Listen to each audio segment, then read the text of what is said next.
Hinirap po ako. Excuse me po. Mr. Tapusin Speaker, niyo lang I po have ako. the name. Ibig sabihin, Mr. Speaker, ang Hindi pa po ating ako tapos. kagalang-galang Hindi pa na po. kasamahan na si Patapusin Honorable niyo Egay muna ako bago niyo ako Erice ay tanungin. hindi pinili ng minorya? But, Because that is... kaya nga po, patapusin niyo ako para maikwento ko lahat. Pwede? Yeah, but can Kung I pwede lang ako. Kung pwede, pagkatapos pwede niyo akong can I tanungin. have a direct answer, Mr. Speaker? I am directly answering you. Yeah, Mr. But, Speaker, my question Honorable- is very simple. Napili ba siya ng isang former member of the House? Because that is very Nirekomenda unparliamentary. po. He's putting some words on my mouth. Honorable- Ang sinabi ko po, nirekomenda Session ko. suspended. And let us not accuse the majority of meddling with the election of the minority.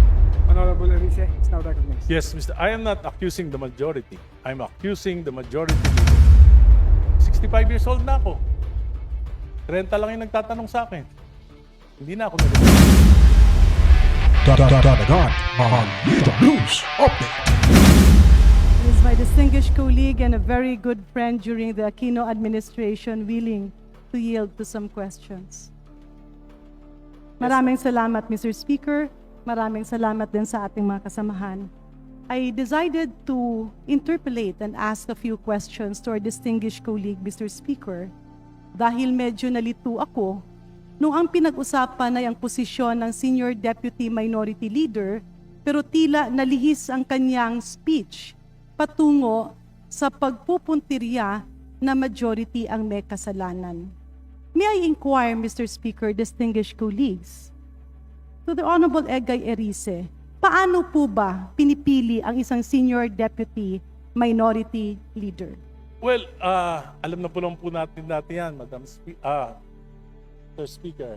Hindi pa lang naman ngayong administrasyon na ito, ng mga nakaraang administrasyon, hindi po tayo pumipili talaga ng minority leader kung walang blessing ng leadership ng House.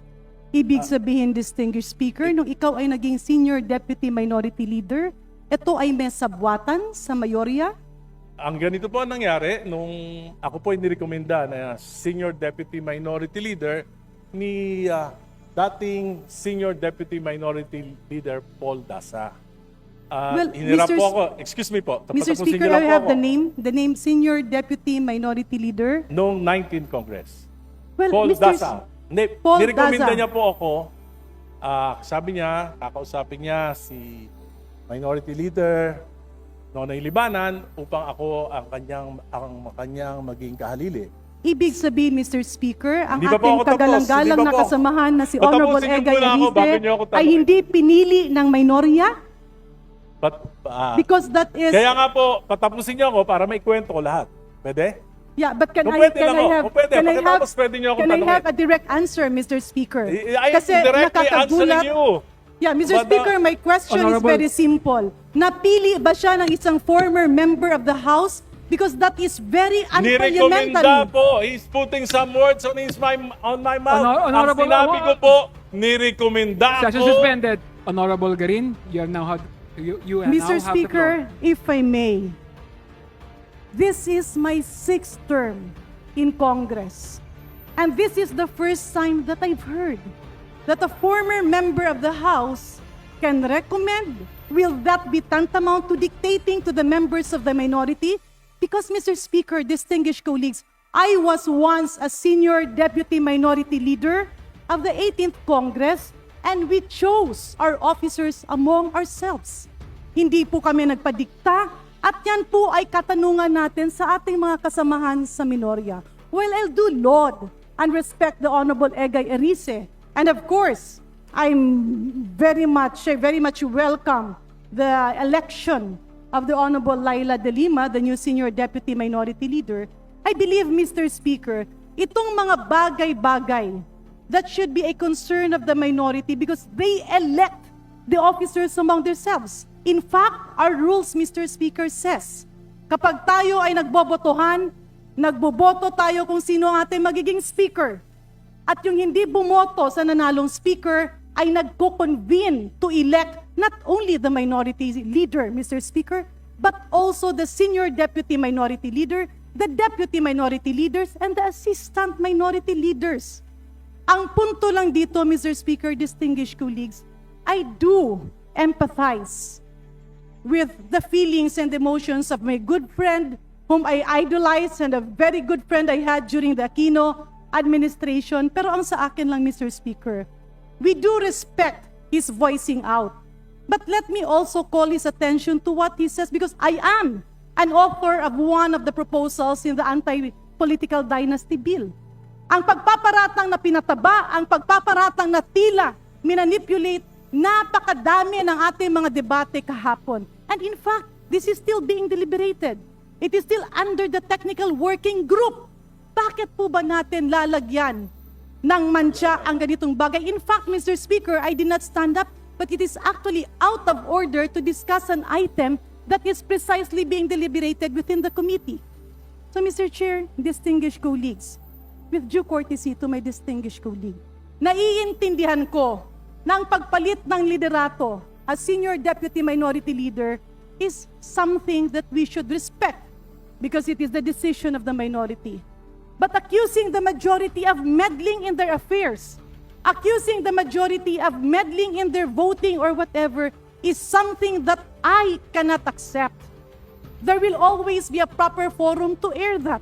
Somebody could have objected to the election. We were not even party to that. But Mr. Speaker, distinguished colleagues, lahat tayo dito ay may karapatang tumayo. Lahat tayo ay may karapatang magsalita. Lahat tayo ay may karapatang ipaglaban ang ating pinaniniwalaan. But nobody has the monopoly of knowledge. Nobody has the monopoly that what he believes should be right. Dahil pwedeng ang paniniwala mo ay hindi paniniwala ng iyong mga kasamahan. Mr. Speaker, distinguished colleagues, let us respect the decision of the minority dahil hindi rin nila tayo pinapakialaman. But blaming the majority leader, the members of the majority, for what happened in their change in leadership is already unparliamentary and uncalled for. With that, Mr. Speaker, may I appeal to my good friend and our distinguished colleagues. We have tolerated and even heard all your stand on many issues. We have also conveyed and mentioned our stand on our side. Sometimes magkakasama tayo sa ibang issue, minsan hindi tayo nagsasama-sama. It's a matter of belief, idealism, and being the real voice of our people. So may I appeal to my distinguished good friend from the minority. Please spare us, the majority. Kung anuman ang nangyayari sa minorya, ay ating nirerespeto. But accusing the majority leader of holding the minority leader is something I believe the minority should stand up. Papayag ba ang minorya na sabihing tila sunod-sunuran lang kayo? Which I actually contradict, Mr. Speaker.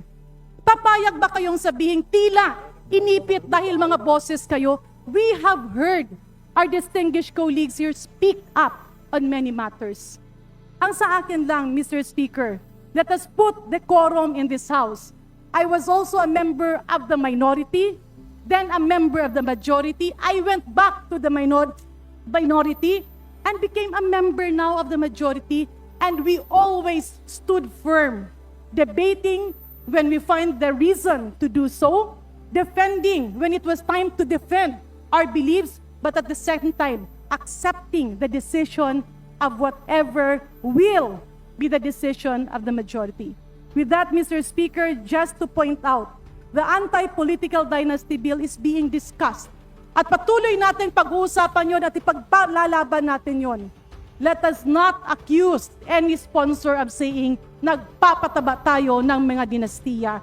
And let us not accuse the majority of meddling with the election of the minority, because that is your concern and that is something that should be addressed by the minority. Do not drag us into the problem of your election of officers. Maraming salamat, Mr. Speaker. Maraming salamat, distinguished colleague. Mr. Speaker, may I respond? Honorable Erice is now recognized. Yes, Mr. I am not accusing the majority. I'm accusing the majority leader. Because he called me at his office. I was accompanied by the minority leader.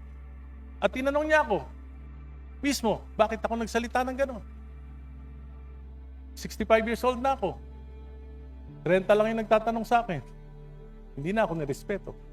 Tinatanong, bakit ko sinabi yung mga sinabi ko? Wala na ba akong karapatang magsalita bilang miyembro ng minorya? Madalas akong sabihan, ni minority, Donay Libanan, pwede niyong tanungin. Tumatawag sa akin, si Sandro, nagre-reklamo sa mga salita mo. At kahapon, kinausap niya ako. Sabi niya, Egay, hindi ko na kaya ang pressure ng itaas. Kaya sabi ko, okay lang, para wala ka na rin problema.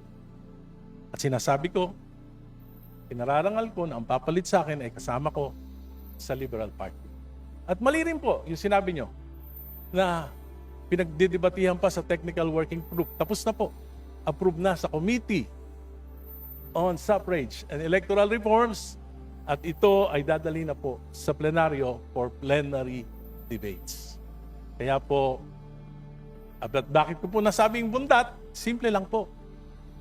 Ang proposal po, isa sa national, isang governor, pwede. Kahit kung ilang distrito, bawat distrito, pwedeng isa, magkakamag-anak. City mayor, kung 7 sa isang seat, sa isang probinsya, pwede, 7 magkakamag-anak na mayor.